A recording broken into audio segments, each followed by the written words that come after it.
बहू के साथ ऐसा व्यवहार अच्छा नहीं। कुछ दिन पहले ही राजीव और जयश्री की शादी हुई थी। राजीव जयश्री से कहता है कि आज से तुम्हें ही मेरे घर को संभालना है। मेरे घर वालों की हमेशा इज्जत करनी पड़ेगी और उन्हें कभी भी किसी भी बात पर उल्टा नहीं बोलना। अगर वो तुम्हें कुछ भी कहे तो चुपचाप सुनना। फिर जयश्री कहती है, ये क्या बात है कहने की? तुम बिल्कुल फिक्र मत करना। तुम्हारे घर वाले और उनकी इज्जत अब से मेरी जिम्मेदारी है। मैं हमारे घर को ऐसा बनाऊंगी कि लोग मिसाल देंगे हमारे घर की। राजीव कहता है कि अलग रहने का तो ख्याल भी मन में मत लाना। जयश्री कहती है, मैं उन लड़कियों में से नहीं हूँ जो ससुराल वालों को छोड़कर अपना अलग से घर बनाऊं। मैं इतनी भी स्वार्थी नहीं हूँ। राजीव को बस इतना ही सुनना था कि उसने अपना जीवन साथी चुनने में गलती नहीं की।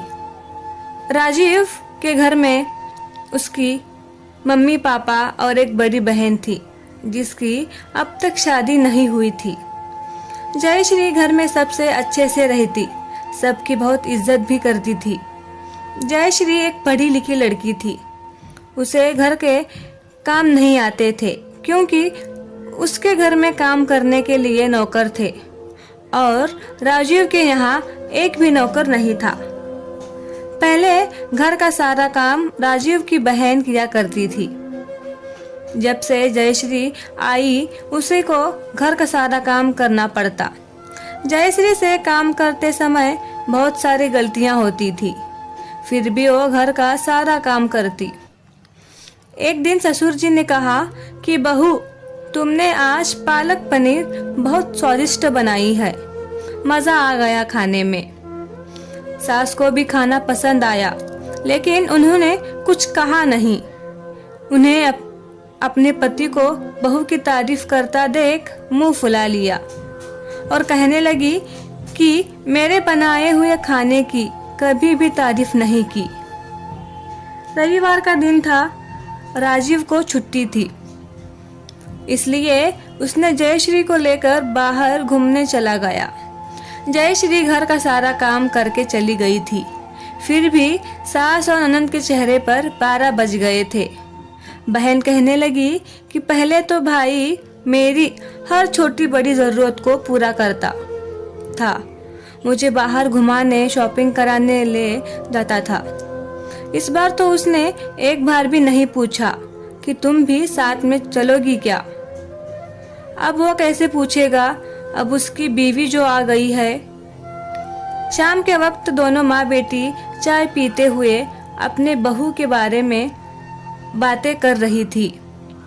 बेटी कहती है कि माँ, आजकल घर में कितनी हलचल बढ़ गई है ना।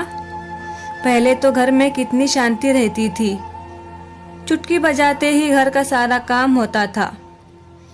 और अब देखा है आपने, पहले तो रात का खाना भी 7 बजे बन जाता था, अभी देखो रात के 9 बज जाते हैं लेकिन खाना नहीं बनता और घर का काम भी दिन भर चलते रहता है। बर्तन देखा है आपने कितने पड़ते हैं धोने के। इन्हें समझ नहीं आ रहा था कि पहले और अब में बहुत फर्क आ गया है। घर में एक इंसान के आ जाने से घर का माहौल बदल गया था। शाम को राजीव ऑफिस से आते ही जयश्री का उसे चाय पानी देना, अपने पति के साथ बैठकर थोड़ा सा हंसते हुए बात करना, राजीव की हर छोटी बड़ी ज़रूरत का ख्याल रखना, यह सब बातें जयश्री की सास और ननद को देखी नहीं जाती थी। जब भी वो उन दोनों को हंसते हुए बातें करते देख उनका मुंह फूल जाता था और कहती कि पहले राजीव हमारे साथ बैठकर घंटों तक हंसी मजाक करता था, अब वो हमें भूल गया है। अब वो ये सब अपनी बीवी के साथ करता है। जयश्री अपने सास की बहुत फिक्र करती थी क्योंकि उन्हें थोड़ा सा कमजोरी आ रही थी। इसलिए उसने अपने पति से कहा कि माजी के लिए नारियल पानी और कुछ फल ला दो। उन्हें चक्कर आ गई थी और थोड़ा कमजोरी है। ये सुनकर सास को गुस्सा आ जाता है और कहने लगी, तुम्हें मेरी फिक्र करने की कोई ज़रूरत नहीं है। मुझे जो चाहिए मैं बता दूंगी अपने बेटे को, वो ला देगा। राजीव एक छोटे से घर में अपने परिवार के साथ रहता था। वो एक नया घर खरीदना चाहता था, इसलिए उसने कुछ पैसे जमा किए थे। वो घर में कमाने वाला अकेला था, इसलिए उतने पैसे जमा नहीं हो पाए थे कि वो घर खरीद सके। एक दिन उसने जयश्री से कहा कि तुम भी पढ़ी लिखी हो, अगर तुम भी किसी अच्छे कंपनी में नौकरी करोगी तो मुझे थोड़ी मदद मिल जाएगी।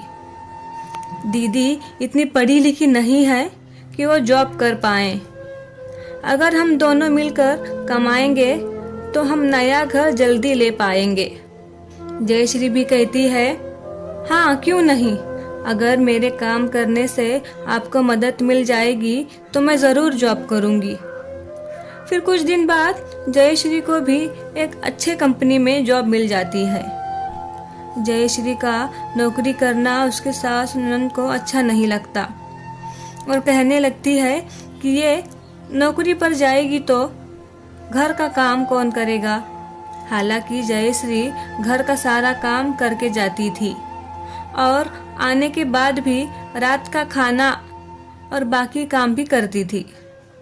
ननद ज़्यादा पढ़ी लिखी नहीं थी, इसलिए वो जयश्री को हर वक्त ताने मारती थी, ये कहकर कि अब महारानी नौकरी पर जाएंगी, पैसे कमाएंगी, घर का काम तो सही से करने आता नहीं और जॉब करने चली हैं। जयश्री को अच्छे से रेडी होकर जॉब पर जाना दोनों माँ बेटी के नज़रों में खटक रहा था। वो दोनों जानबूझकर जयश्री को 4 काम ज़्यादा करने को कहने लगी ताकि उसे ऑफिस जाने में देरी हो जाए। ऐसे ही 6 महीने गुजर जाते हैं और राजीव एक नया घर खरीद लेता है। राजीव जमा किए हुए थोड़े पैसे भरता है और आधा वो लोन लेकर भरता है। एक दिन जयश्री को ऑफिस के लिए बहुत देर हो गई थी, इसलिए वो सिर्फ सुबह का नाश्ता ही बना पाती है। दोपहर का खाना और घर का कुछ भी काम वो नहीं कर पाती, ऐसे ही ऑफिस चली जाती है। शाम को जब वो ऑफिस से आती है तब वो देखती है कि सास और ननद मुंह फुलाए बैठे हैं और राजीव को भी उसके खिलाफ भड़काया है। राजीव भी अपनी माँ और बहन की बातों में आकर जयश्री को बातें सुनाने लगता है और कहता है, तुम जॉब पर जा रही हो तो इसका मतलब ये नहीं कि तुम घर के काम नहीं करोगी। तुम्हें पहले घर के सारे काम करने के बाद ऑफिस जाना है। जयश्री कहती है कि मैं घर के सारे काम करके ऑफिस जाती हूँ। वो मुझे आज थोड़ा लेट हो गया था। इतने में सास कहती है, बस ज़्यादा मासूम बनने की ज़रूरत नहीं है। फिर राजीव और जयश्री में थोड़ी सी बहस हो जाती है। राजीव और जयश्री ने मिलकर जो प्लॉट लिया था वो देखकर राजीव की बहन कहती है कि भाई मुझे नया आईफोन चाहिए। फिर माँ कहती है, मुझे भी सोने का रानी हार चाहिए। राजीव ने प्लॉट के लिए लोन लिया था, इस वजह से पेमेंट भी कट कर आती थी, इसलिए वो हर बार ये कह के टाल देता था कि हाँ बाद में ला दूंगा। ये सुनकर माँ बेटी कहने लगती है, इसे अपने लिए घर खरीदने के लिए पैसे हैं और जब हम कुछ भी मांगे तो कहता है बाद में ला दूंगा। हाँ अब बीवी जो आ गई है कहती होगी हम क्यों उन्हें कुछ भी ला कर दे, उनका क्या है, घर बैठकर फरमाइश करती हैं। पैसे कमाने के लिए मेहनत तो हम करते हैं। ये सब सुनकर जयश्री को बहुत बुरा लगता है कि मैं इनके बारे में कभी भी बुरा नहीं सोचती और ये लोग मेरे बारे में ऐसी सोच रखते हैं। जयश्री बहुत कोशिश करती है कि वो अपनी सास और ननद का दिल जीत सके, लेकिन वो लोग हर बार कड़वी बातें करके जयश्री का दिल दुखा देते थे। आखिरकार जयश्री थक कर कोशिश करना छोड़ देती है। कहती है कि अब मैं और इनके ताने नहीं सुनूंगी। अब जयश्री से बर्दाश्त नहीं हो रहा था। अब जयश्री भी सास और ननद को उसी तरह से बात करने लगी जिस तरह वो उससे करते थे। जयश्री घर का काम उसे जितना होता था उतना ही करती थी। ये सब देख सास जयश्री के खिलाफ राजीव के कान भरती कि बेटा, बहू ने आज खाना नहीं बनाया, मुझसे चाय नहीं पूछी। और राजीव भी माँ की बातें सुनकर जयश्री पर गुस्सा करता। उन दोनों की एक दूसरे के साथ बिल्कुल नहीं जम रही थी और ऊपर से जॉब की टेंशन। रोज के झगड़ों से परेशान होकर जयश्री कह देती है कि बस अब बहुत हो गया, मैं इस घर में अब और नहीं रह सकती, अब मुझे तुम्हारे घर वालों से अलग रहना है। राजीव कहता है, शादी के बाद तो तुमने बहुत बड़ी बड़ी बातें की थी कि मैं घर को ऐसा बनाऊंगी कि लोग हमारे घर की मिसाल देंगे। कहाँ गए अब तुम्हारी वो बातें? जयश्री एकदम शांत होकर राजीव को देखने लगी और सोचने लगती है कि कही हुई बातों में और अब की सच्चाई में बहुत फर्क है। जैसे मैंने कहा था वैसा मैं करती भी, अगर आप सब लोग मेरा साथ देते तो।